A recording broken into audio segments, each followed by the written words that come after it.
This is DeerTech TV.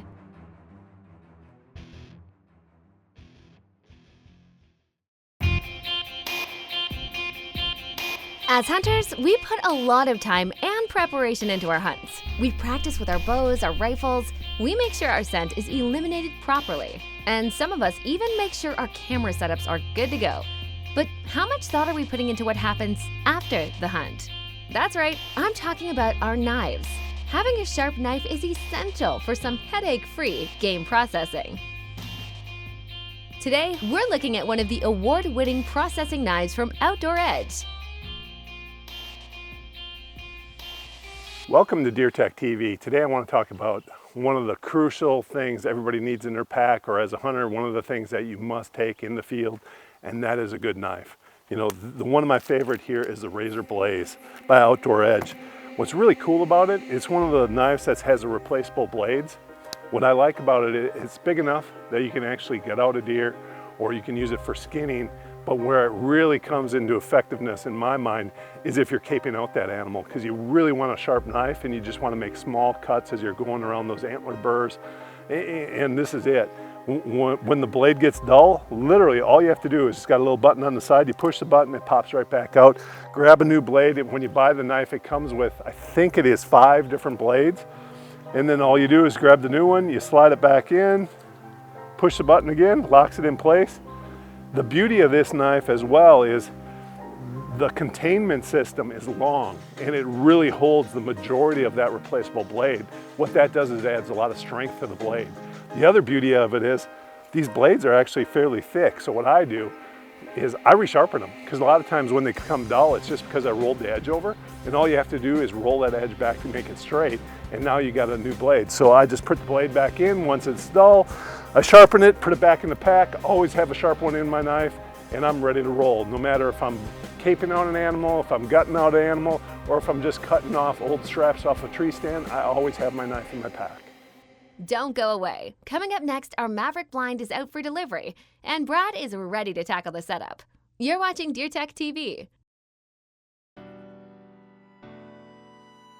Finding the perfect location for your ground blind setup isn't always the easiest task, especially if you're like most hunters out there and you don't have all the time in the world to scout in the preseason. That's why it's important to have a blind or stand that makes it easy to be mobile when you accidentally miss the deer trail by 100 yards. Even better is finding a blind that is mobile and can withstand the elements. That's where Maverick Blinds comes in. Based in a small town in Pulaski, Wisconsin, each Maverick blind is designed to be lightweight, compact, and to only have to be set up once. Today, Brad Rux is getting his very own Maverick delivered, and he's ready to tackle the setup. This is the new Maverick 6-panel blind. It's actually the older model. They're updating the new one, but I just wanted to show everybody exactly how they come so you can envision this. You know, basically this thing, if you can see it well, it comes in 2 halves. And therefore it's extremely easy to maneuver anywhere you want it. They have it shrink wrapped, it's on a pallet. If you ordered multiple, they would have them stacked inside of one another. Therefore, you don't have all the huge shipping charges that you would normally get with any other kind of manufactured blind like this. This thing is the bomb. I have a couple of them at home. Super easy to put together. We're going to show you. Basically, you slap the two halves together, one overlaps the others, and then you use screws on the inside all the way around. This already has the windows cut out, so you can install your windows if you want them on there. It is super easy, super effective, and for me, it's that price point. You know, this is below that $1,000 limit, so, you know, normally when you're looking at this type of blind, you have multiple options, right? You can go out there and buy one of the big name brand blinds, spend $2,000, $3,000. Here, I can get 2 or 3 blinds for that exact same price, and yet when I'm in the field, I'm totally out of the elements. I don't have to worry about the rain, the water's not gonna get in it, snow's not gonna get into it. The other thing, what I really like about this is, you know, if you think about your portable blinds, your pop-ups, this thing is the bomb compared to that, because I don't have to worry if it's a heavy snow. It's reinforced in the ceiling. You don't have to worry about it collapsing. You don't have to worry about the stakes. The other beauty of it is it stays out there year round, so you don't have to worry about the sun. Let's face it, on the pop-ups, if you leave one of those out for the year, normally you can put your finger right through the blind itself, because the sun just eats away that plastic or that material and makes it extremely weak. Check it out. This thing is good. You're going to see us put it together right now.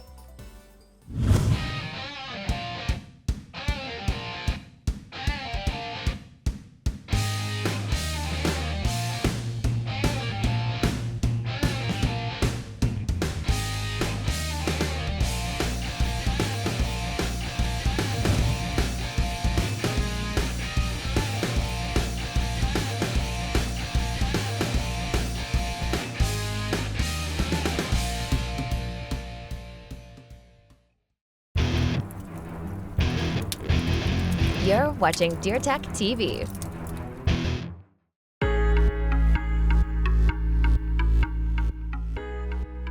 There are many techniques out there to help cover your scent while whitetail hunting. Some work, while others may seem like quick gimmicks to make a buck or two. No pun intended. But regardless of your personal beliefs on scent control, there's a universal truth that if you don't do something right, you're not going to get the results you're hoping for. With that in mind, Brad Rex is here to explain how you're supposed to wear the latest gear from ScentLok to make sure you're getting the maximum results out of their scent locking technology. You know, a lot of guys don't do the research on the technology, and ScentLok's one of them.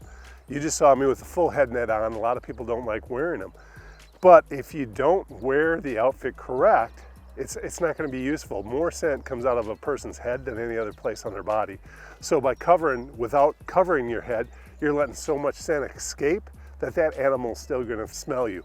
The beauty of ScentLok, if you guys aren't familiar with the carbon technology, it's been around forever. I mean, check a lot of the air filters, air purifiers, it's all using carbon technology.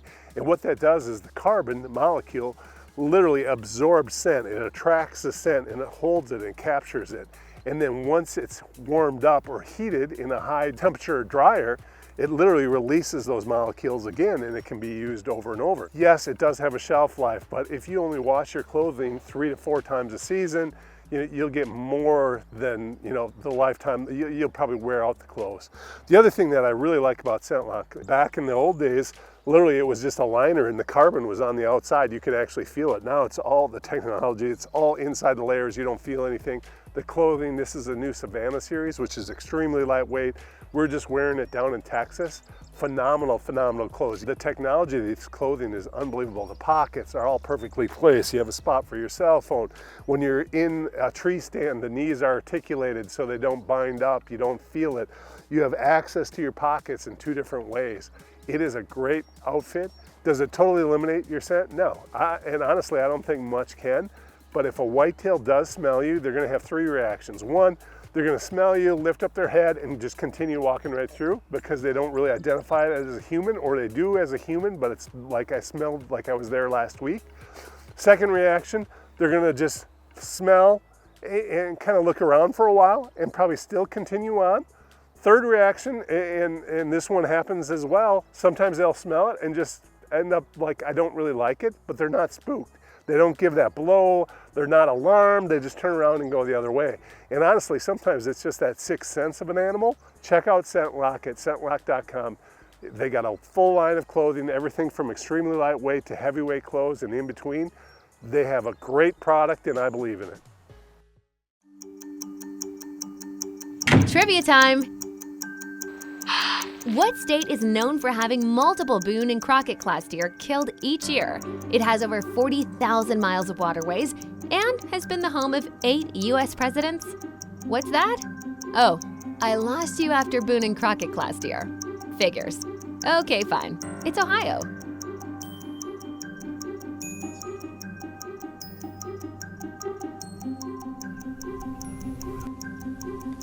We're here in Ohio. First day of gun season. A little warmer than usual for gun season, but we're anticipating some pretty good deer movement here this afternoon. We're sitting over top a big food plot that I put in a couple months back here, and deer pictures and things look pretty good, so I'm just gonna see what happens. We're gonna try to camp out here all week till we get one on the ground.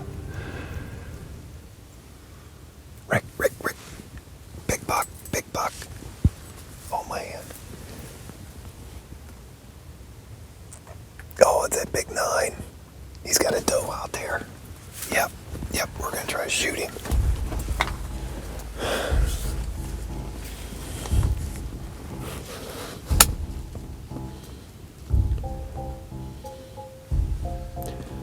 Oh, he's standing in that brush. I can't get the shot.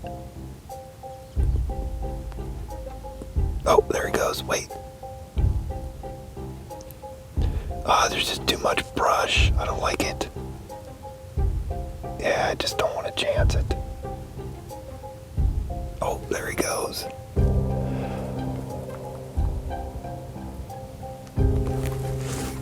Man, there was just way too much brush. I couldn't do that shot. Too much brush. Big tree branch in my scope. I didn't like it. I just didn't want to take a chance on wounding him. Doggone it. He was big. Wow, that was a great buck. Yeah, I know that deer. 9 point. Son of a gun. That's just the way it goes. He had that doe and he's pinning her down and something happened. I don't know if she caught her wind or what happened. I wasn't really much paying attention to her. She took off and there he went.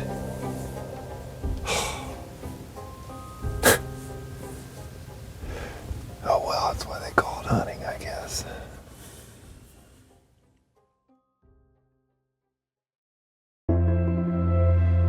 DeerTech TV is brought to you by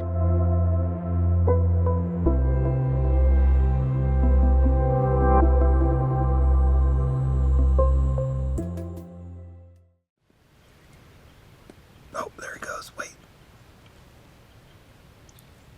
Ah, there's just too much brush. I don't like it.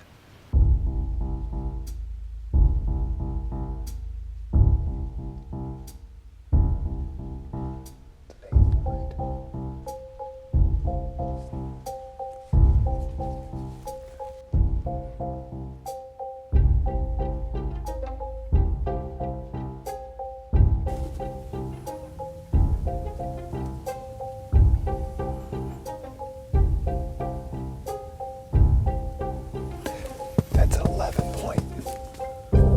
That's an 11 point. I know that deer.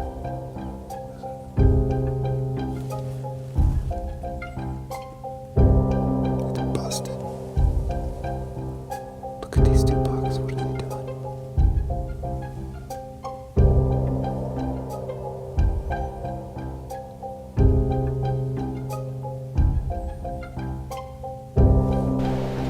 Well, we're back in the blind. And we're hunting a new spot this evening, one that, it's kind of an outpost spot here, and there's a lot of nice deer back here, and a couple really good bucks, and just before we got here, I snuck up there and grabbed one of the camera cards, so it's been sitting out here for a week or so, so I'm going to see what's going on here, and take a little pre-surveillance here of what our hunt might look like tonight, but we'll see. It's a nice evening.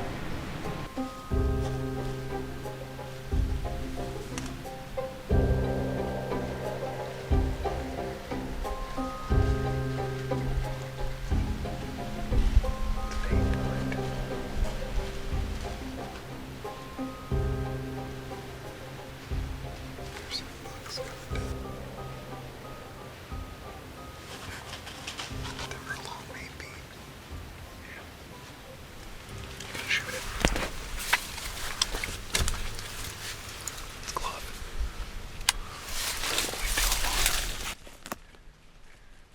Ready? Yeah. Got him, buddy.